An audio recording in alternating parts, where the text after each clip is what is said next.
माननीय श्री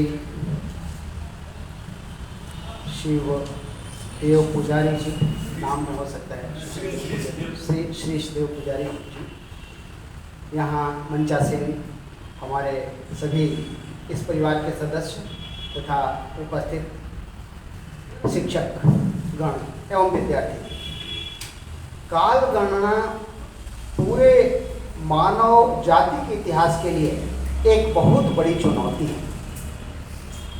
मैं चुनौती इस रूप में कह रहा हूँ कि हमारे विश्व के विभिन्न सभ्यताओं की जो भूमिका रही, उस हिसाब से हम देखते हैं कि विभिन्न कालखंडों में खास सभ्यताओं का बहुत वर्चस्व रहा।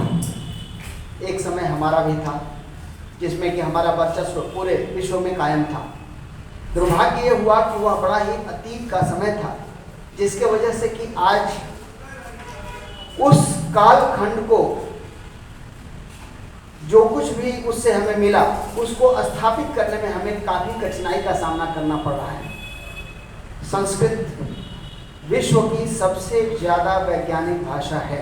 ज़्यादा मैं इसलिए कह रहा हूँ कि थोड़ा सा ये रिलेटिव टर्म है, सब्जेक्टिव टर्म है इसलिए, लेकिन विश्व की कोई भी भाषा वैज्ञानिकता के हिसाब से आज पूरा विश्व ये मान भी चुका है, स्वीकार कर चुका है कि इस तरह की वैज्ञानिकता किसी दूसरे भाषा में नहीं है। उस हिसाब से एक समय आया है कि नई शिक्षा नीति की चीज़ें हैं जिसको कि आज पूरे विश्व में स्थापित करने की आवश्यकता है।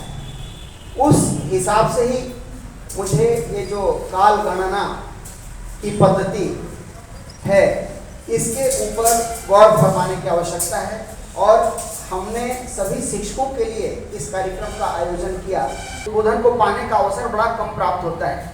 ये जिस तरह से काम करते हैं इस क्षेत्र में, आपको पूरे विश्व में बहुत कम लोग हैं जो इस तरह से काम करने वाले हैं, और इन लोगों ने तो अपने जीवन को ही समर्पित कर रखा है ज्ञान के प्रचार प्रसार के लिए। तो आज हमें बैठ करके जितना समय महोदय दे पाएँ, हमें इनके द्वारा दिए गए बातों को अपने अंतर्मन में बैठा करके और उसका प्रचार प्रसार भी थोड़ा करना है वैसे, ताकि हमारी युवा पीढ़ी इस बात से अवगत हो कि देखो भाई, जिस समय दूसरी सभ्यताएं अल्फाबेट पर काम कर रही थी उस समय हमारे यहाँ शास्त्रों की रचना हो चुकी थी। यह अपने आप में अद्भुत बात है, लेकिन आज विश्व इस बात को, इवन भारतवर्ष में भी सारे लोग इस बात को मानने के लिए तैयार नहीं।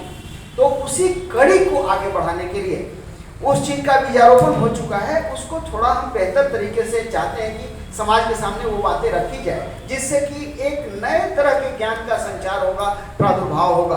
और मैं तो इस तरह के शुरुआत को एक पूरे भारतवर्ष के लिए पुनर्जागरण का काल के रूप में देखता हूँ। तो मुझे लगता है कि आप महोदय को ध्यानपूर्वक सुने और इनके द्वारा कही गई बातों के बाद थोड़ा इंटरेक्शन भी हो, खास करके हमारे इतिहास के शिक्षक या किसी के मन में भी किसी तरह की जिज्ञासा हो, तो उसके लिए भी हम लोग समय रखे हैं, तो थोड़ा विचारों का आदान प्रदान होगा। तो मैं समझता हूँ कि अब समय लेना मेरे लिए बिल्कुल ही उपयुक्त नहीं है। जो भी समय है हम लोग महोदय को दें। धन्यवाद।